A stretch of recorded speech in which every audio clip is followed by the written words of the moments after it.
বাবরি মসজিদের জন্য শুধু 11টি ট্রাক ভর্তি টাকা এসেছে এবং আপনারা দেখেছেন সেখানে যে 5 লক্ষ মানুষের সমাগম হয়েছে। এই 5 লক্ষ মানুষ 2টা করে ইট আনলে সেখানে অলরেডি 10 লক্ষ ইট পৌঁছে গিয়েছে। মুসলমানরা দেখিয়েছে তাদের মসজিদের জন্য তাদের দরদ কত, ভালোবাসা কত।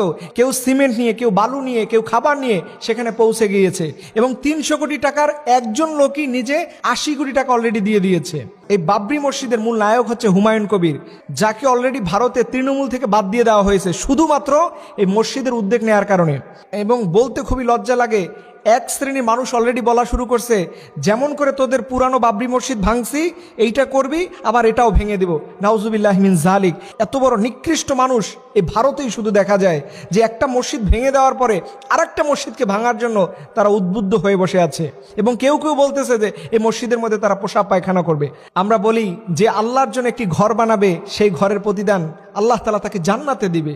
সো দুনিয়াতে তোমরা কি করবা না করবে সেটা তোমাদের বিষয়, কিন্তু বাবরি মসজিদ এই জমিনে হবে, বাবরি মসজিদ এই পৃথিবীতে হবে, নতুন করেই হবে, সেটা তোমরা দমায়ে রাখতে পারবে না, যতই ষড়যন্ত্র করো না কেন। আল্লাহ বলছে খবরদার জালিম হয়েও না। যারা মসজিদ ভেঙে দেয়, যারা মাদ্রাসা ভেঙে দেয়, এদের মতো জালিম পৃথিবীতে কেউ নাই। আল্লাহ বলছেন ওয়ামান আল্লামু মিম্মান মানাআ মাসাজিদাল্লাহ, খবরদার মসজিদের উপরে জুলুম করতে যেও না। যারা মসজিদের উপর হাত দিয়েছে তাদের জীবন শেষ। আপনি খুঁজে দেখবেন কেউ কখনো ধর্মীয় উপাসনায় আঘাত করে সে টিকে থাকতে পারেনি। সে যে ধর্মেরই ধর্মীয় উপাসনায় ভাঙুক না কেন, খবরদার ধর্মীয় উপাসনায় আঘাত দিতে যাবেন না। এটার যিনি মূল কারিগর আছেন তিনি এটা সহ্য করেন না। মুসলমানদের আল্লাহ বলছে খবরদার অন্য ধর্মের দেবদেবতাকে তোমরা গালি দিও না, কারণ তিনি এর পরিপ্রেক্ষিতে তোমার দেবতাকে গালি দেবে। এর জন্য ধর্মীয় উপাসনায় এটা ভাঙা যাবে না। এবং আপনারা দেখেছেন যে মসজিদের জন্য ভালোবাসা, যেই উদারতা, রাসূল করিম সাল্লাল্লাহু আলাইহি ওয়াসাল্লাম বলছেন মসজিদ হচ্ছে এমন একটা জায়গা যেখানে নামাজ পড়ে প্রতিদিন মুসলমানরা, এবং এই মুসলমানরাই সর্বপ্রথম আল্লাহ রাব্বুল আলামিনকে খুশি করবে। নবীজির হাদিসে বলছেন ইন্না আউয়ালু মা ইউহাসাবু বিহিল আবদু বিসসালাহ, সর্বপ্রথম নামাজের হিসাব হবে।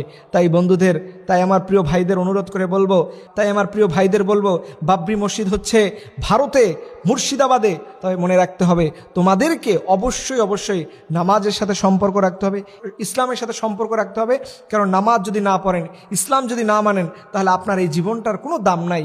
এর জন্য আসুন আমরা নিয়মিত করে 5 ওয়াক্ত নামাজ পড়ব। কারণ যেদিন দেখেন আজকে মসজিদের মুয়াজ্জিন আজান দিচ্ছে, আমরা মসজিদে যেতে পারি না, কিন্তু দেখেন একদিন না চাইতেও এই মসজিদে আমার এলান হবে, কিন্তু সেদিন আমি পৃথিবীতে থাকবো না, আমি চলে যাব। ঘোষণা আসবে আল আমিন শেষ, রাত 10টা বাজে দুনিয়া থেকে চলে গিয়েছে।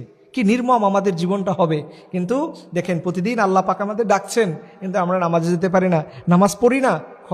খবরদার প্রিয় ভাইয়েরা, এখন থেকে এই মুহূর্তে নিয়মিত